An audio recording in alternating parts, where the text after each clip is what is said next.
Maiba lang po ako, nabasa ko po yung isang liham ninyo sa Phil Cycling na kinukongratulate nyo po si Mayor Bumble Tolentino as the newly elected president ng Phil Cycling. Ano po ang ibig sabihin nito? Nangangahulugan ho ba na siya talaga ang legitimate official ng Cycling NSA natin? Yes, kasi may sulat po ang Phil Cycling sa akin, si Mayor Tolentino. May naka-attach sa sulat. May recognition siya galing sa Asian Federation. So alam mo, right now, yung issue nila nasa POC, wala pang decision. In the meantime, I'm an action man. Kung may ganitong issue, kailangan mag-decide na tayo para hindi mabitin mga preparation natin to the Laos SEA Games.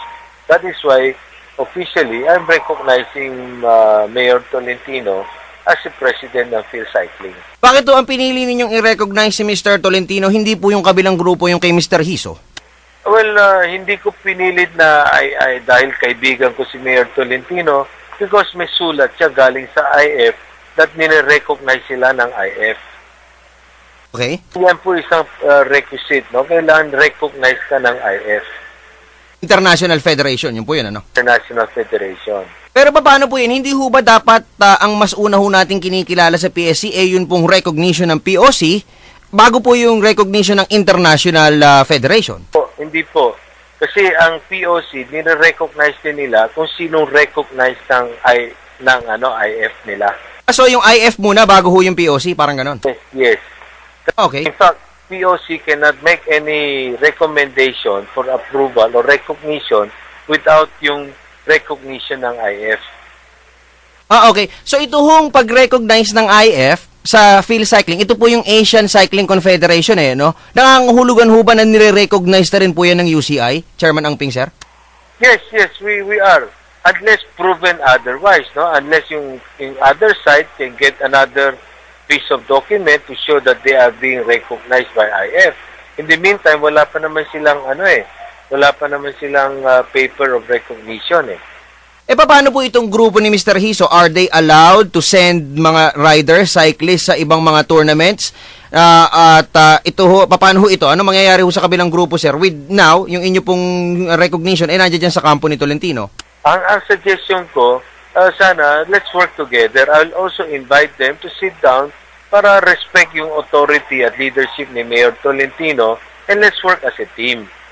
Di ba? Kasi sayang naman eventually ang magsasuffer dito ay mga atleta. And that is not fair. Wala pong kasalanan mga atleta. Why should we penalize them? Dahil sa yung hindi ni-recognize ang POC at the same time, yung mga atleta natin, nakabitin po sila, hindi nila kung sino talagang presidente nila, no? So I'm just trying to dissolve yung tension and the confusion right now. Tama, sir. Yung Phil Cycling, isa sila sa NSA natin na walang mga PhilAm, Yun yung programa ninyo. Yes. Yan po. In fact, sabi ko, mag-meeting kami next week and I want to talk to Mayor Tolentino so we ma-kompleto na natin yung list of cyclists that will undergo intensive training. Alam niyo po, sir, speaking of cyclists na may intensive training, yung pong mga juniors natin, ay 2 beses na po tayo nagkakaroon ng series sa Phil Cycling, nasusubaybayan po natin yan. Binigyan po sila ni Mayor Bumble Tolentino na pagkakataon, na ipakita yung kanila pong galing. Yung mga 18 years old and below natin, grassroots program po ito, at katunayan, may finals na po tayo this coming Saturday, dyan po sa Batangas. Doon na po natin kikilalanin ng Phil Cycling kung sino po yung mga top 10 best young riders natin na bibigyan po ng training sa Singapore. Very good. So I'm all for this training program na ginagawa ni Mayor Tolentino. Pero sir, kayo po ba willing ho kayong mamagitan doon po sa dalawang nag-uumpukang kampo, yung grupo ho ni Mr. Rolando Hiso, yung grupo ho ni Mr. Tolentino at yun pong POC. Actually, 3 ho pa lang nag-uumpukan yan. Willing ho ba kayong mag-mediate diyan para ma-resolve po yung problema?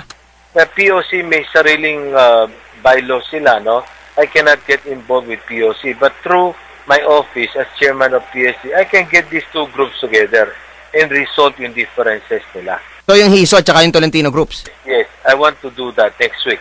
Pero kung makakausap nyo si Mr. Hiso ngayon, ano po yung mga sasabihin ninyo sa kanya? I will look into the matter. Sabihin ko, may recognition ng itong grupo ni Tolentino. So we might as well respect the authority ng IF. and sama-sama na tayo as a team. Wala na mga divisiveness, wala na mga backstabbing, wala na mga whatever accusations. And let's start 0-0. Anyway, I'm the new chairman. Forget the past and let's look forward to the future.